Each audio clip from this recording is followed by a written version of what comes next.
سوال موصول ہوا ہے کہ روزے کی حالت میں اگر احتلام ہو جائے تو کیا اس سے روزہ ٹوٹ جاتا ہے یا نہیں؟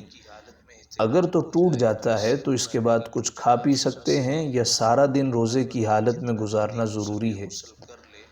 دوسرا سوال یہ ہے کہ اگر کوئی شخص عمدن جان بوجھ کر اپنے جسم سے منی کو خارج کرے تو اس سے روزہ ٹوٹ جاتا ہے؟ اگر تو روزہ ٹوٹ جاتا ہے تو کیا اس روزے کا قضا ہے یا اس کا کفارہ ہے؟ تو آپ کے پہلے سوال کا جواب یہ ہے کہ اگر روزہ دار کو سونے کی حالت میں احتلام ہو جائے تو اس سے روزہ نہیں ٹوٹتا، روزہ درست ہے۔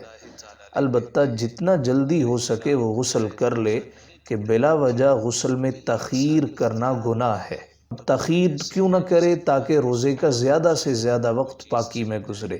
غیر رمضان ہو تب بھی بلا وجہ غسل شرعی میں تاخیر نہیں کرنی چاہیے، روزہ ہو تو اس میں زیادہ احتیاط کرے۔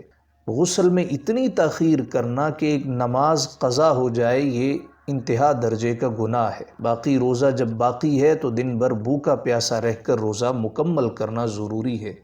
علامہ ابن قدامہ حنبلی رحمۃ اللہ تعالی علیہ کہتے ہیں اگر احتلام ہو جائے تو روزہ نہیں ٹوٹے گا، کیونکہ یہ انسانی اختیار میں نہیں ہے، انسان کے بس میں نہیں ہے۔ یہ ایسے ہی ہے جیسے کوئی سویا آدمی ہو اور اس کے حلق میں کوئی چیز داخل ہو جائے۔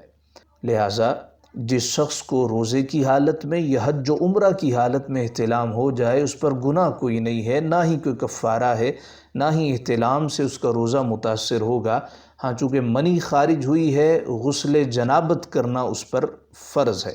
یہ ہے آپ کے سوال کا جواب، جو پہلا سوال ہے۔ دوسرا سوال جو آپ نے پوچھا ہے کہ اگر جاگتے ہوئے کامل ہوش و حواس کے ساتھ کوئی اپنے جسم سے منی کو خارج کرتا ہے، خواہ وہ مشت زنی سے ہو، خواہ وہ کسی چیز کو دیکھنے سے ہو، گندی فلمیں دیکھنے کی وجہ سے ہو، کسی خاتون کے خیال کی وجہ سے ہو، تو یاد رہے اس سے روزہ ٹوٹ جائے گا۔ اس گناہ پر اللہ سے توبہ کرنا بھی اس پر لازم ہوگا۔ یاد رہے روزہ رکھ کر عمدن مشت زنی کرنا اور منی کا خارج ہو جانا یہ روزے کے باطل ہونے پر دال ہے، روزہ باطل ہو جاتا ہے۔ چنانچہ فرض روزہ ہونے کی صورت میں قضا لازم ہے، کفارہ نہیں ہے، قضا ہے، اور اللہ سے گناہ پر توبہ کرنا لازم ہوگا، کیونکہ مشت زنی روزہ ہو یا نہ ہو ہر حال میں ناجائز ہے۔